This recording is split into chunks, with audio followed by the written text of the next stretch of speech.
السلام عليكم ورحمة الله وبركاته.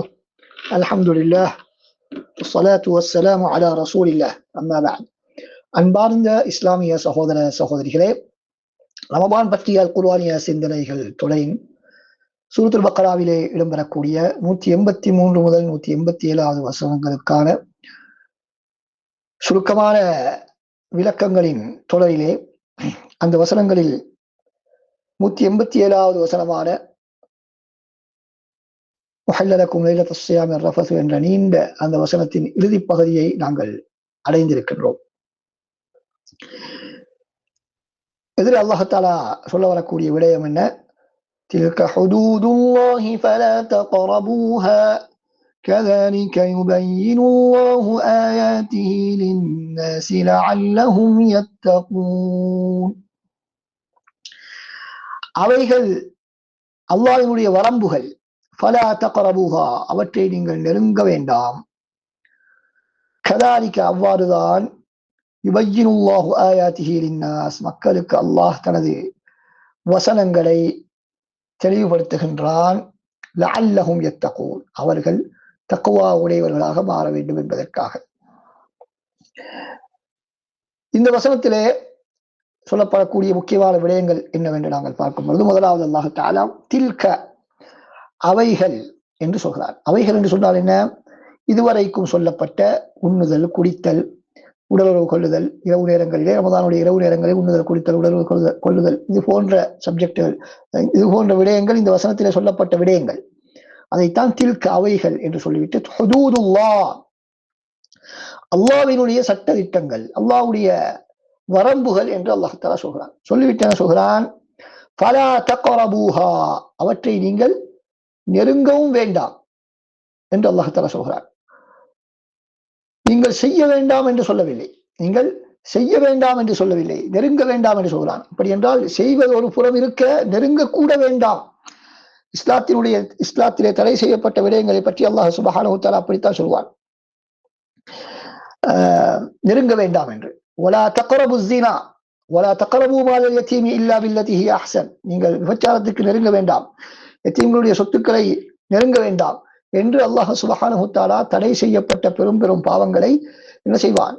அவற்றை நெருங்க கூட வேண்டாம் என்றுதான் இஸ்லாத்தினுடைய வழிகாட்டல். அப்படி என்றால் இஸ்லாத்தில் ஒரு சட்டமிடப்பட்டது என்று சொன்னால், அந்த சட்டத்தை செய்வதற்கு உரிய சாதனங்களை இஸ்லாம் வரவேற்பதோடு, ஒரு தடையை அல்லாஹ் தஆலா விதித்து விட்டால் அந்த தடை நடைபெறாமல் இருப்பதற்கான முன்னாயத்தங்களையும் அல்லாஹ் தஆலா தடை செய்வார்.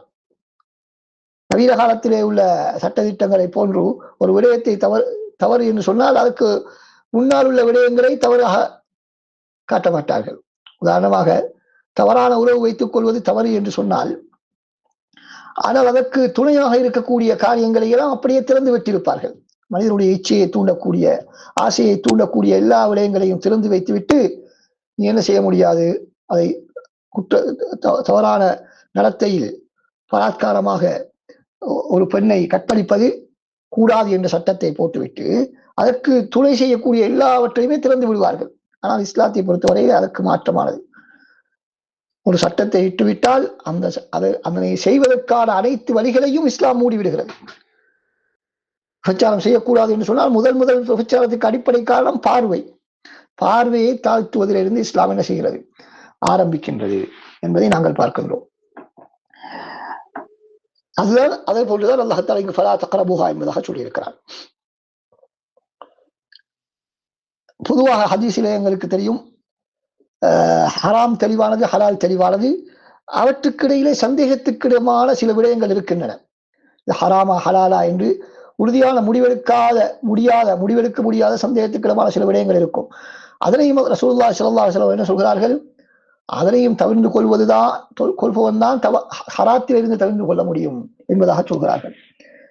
எனவே இது தெளிவான ஹராம் இல்லை தானே, எனவே நாங்கள் செய்வோம் என்று நாங்கள் செய்வதற்கு ஆரம்பித்து விட்டால் நாங்கள் தெளிவான ஹராத்திலே எங்களை அறியாமல் போய் சேர்ந்து விடுவோம் என்பதை இதிலிருந்து நாங்கள் புரிந்து கொள்ள வேண்டும்.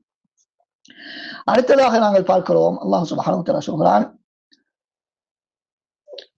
அதே நேரத்தில் அடுத்ததாக தில்க ஹுதூதுல்லாஹி ஃபலா தக்ரபூஹா என்று சொல்லிவிட்டு அல்லாஹ் தஆலா சொல்கிறான், கதாலிக, அவ்வாறுதான், இவ்வாறு மிக அழகாக தெளிவாக எப்படி அல்லாஹ் சுப்ஹானஹு வ தஆலா இந்த சட்ட திட்டங்களை தெளிவுபடுத்தினானோ அதே போன்றுதான் யுபையினுல்லாஹு அல்லாஹ் தஆலா தெளிவுபடுத்துகிறான் ஆயாத்திஹி தனது சட்ட வசனங்களை அல் குர்ஆன் வசனங்களை, அது தகவல்களாக இருக்கலாம், செய்திகளாக இருக்கலாம், அல்லது சட்டத்திட்டங்களாக இருக்கலாம், ஏவல் விளக்கல்கள் போன்ற சட்டத்திட்டங்களாக இருக்கலாம். இவற்றை அல்லாஹ் தஆலா விளங்கப்படுத்துகிறான்.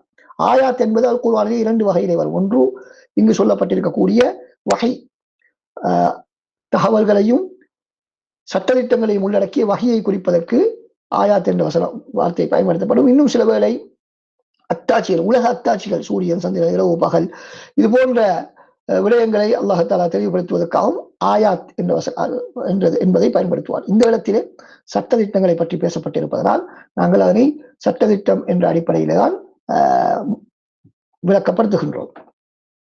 அல்லாஹ்வுடைய சட்டத்திட்டங்களை அவன் தெளிவுபடுத்துகிறான். யாருக்காக? மக்களுக்காக. லின்னாஸ். எதற்காக வேண்டிய காரணம் என்ன? லஅல்லஹும் யத்தகூன், அவர்கள் தக்வா உள்ளவர்களாக மாற வேண்டும் என்பதற்காக. இந்த ரமதான் சம்பந்தமான ஆரம்ப வசனமும் லஅல்லக்கும் தத்தகூன் என்று ஆரம்பித்தது. இறுதியும் லஅல்லஹும் யத்தகூன், அவர்கள் தக்வா உள்ளவர்களாக மாற வேண்டும் என்பதற்காக என்று முடிகின்றது.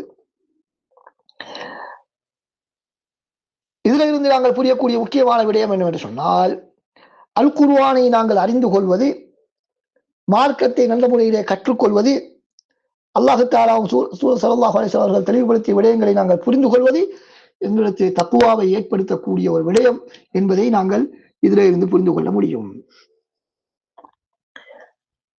அடுத்ததாக இந்த வசனம் சம்பந்தமாக இப்னு கஸீர் ரஹ்மத்துல்லாஹி அவர்கள் என்ன சொல்கிறார்கள்? தில்க ஹுதூதுல்லாஹ், அது அல்லாஹ்வுடைய வரம்புகள் என்று சொன்னால், இங்கு நாங்கள் சட்டமாக இயற்றியிருக்கக்கூடிய தெளிவுபடுத்தி இருக்கக்கூடிய இந்த நோன்போடு சம்பந்தப்பட்ட சட்டங்கள், அதிலே நாங்கள் ஆகமாக்கியது, தடை செய்தவை, வழங்கிய சலுகைகள், இவைகள் அனைத்துமே எல்லாவற்றையும் உள்ளடக்கியதாக அவர்கள் சொல்கிறார்கள். இவைகள் எல்லாமே இதுவரைக்கும் சொல்லப்பட்ட அனைத்துமே ஹுதூதுல்லாஹ், அல்லாஹ்வினுடைய வரம்புகள். அதனை அல்லாஹ் சுப்ஹானஹு வ தஆலா தானே முன் வந்து தெளிவுபடுத்தி இருக்கிறார். நீங்கள் அதனை மீறிவிட வேண்டாம், அதனை நெருங்கவும் வேண்டாம். எவ்வாறு அல்லாஹ் சுப்ஹானஹு வ தஆலா இந்த நோன்பு, அதே போன்று அதனுடைய சட்டதிட்டங்களையும் ஏனைய விவரங்களையும் தெளிவுபடுத்தினாலும், அதே போன்றுதான் அல்லாஹ் தஆலா ரசூல் ஸல்லல்லாஹு அலைஹி வஸல்லம் அவர்கள் மூலமாக ஏனைய சட்டதிட்டங்களையும் தெளிவுபடுத்தி இருக்கிறார். எதற்காக வேண்டி அவர்கள் எவ்வாறு நேர்வழி பெறுவது, எவ்வாறு அல்லாஹ்வுக்கு வழிபடுவது என்பதை எல்லாம் அவர்கள் அறிந்து கொள்ள வேண்டும் என்பதற்காக என்று அவர்கள் விளக்கம் கூறுகிறார்கள்.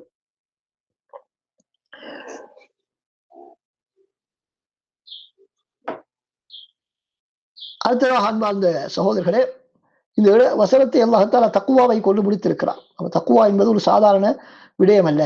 தக்வா என்று சொன்னால் எங்களுக்கு தெரியும், அல்லாஹ்வுடைய கட்டளைகளை எடுத்து நடந்து, ஏவல்களை எடுத்து நடந்து, விலக்கல்களை தவிர்த்து நடப்பது. இங்கு நோன்பு சம்பந்தமான சட்டதிட்டங்களிலே அல்லாஹ்வினுடைய ஏவல்களையும் விலக்கல்களையும் பேணி நடந்து கொள்வதைத்தான் குறிக்கின்றது. அதன் மூலமாகத்தான் நாம் அல்லாஹ்வுடைய வேதனையிலிருந்து தப்பி சுவனத்தை அடைந்து கொள்ளலாம். அல்லாஹ் சுப்ஹானஹு வ தஆலா நம் அனைவரையும் அவனை அஞ்சக்கூடிய நல்லடியார்களில் உள்ளவர்களாக மாற்றுவானாக. இந்த ரமதானுடைய நோன்பு சம்பந்தமாக இங்கு சொல்லப்பட்ட அனைத்து விதமான சட்டதிட்டங்களையும் நாங்கள் எடுத்து நடந்து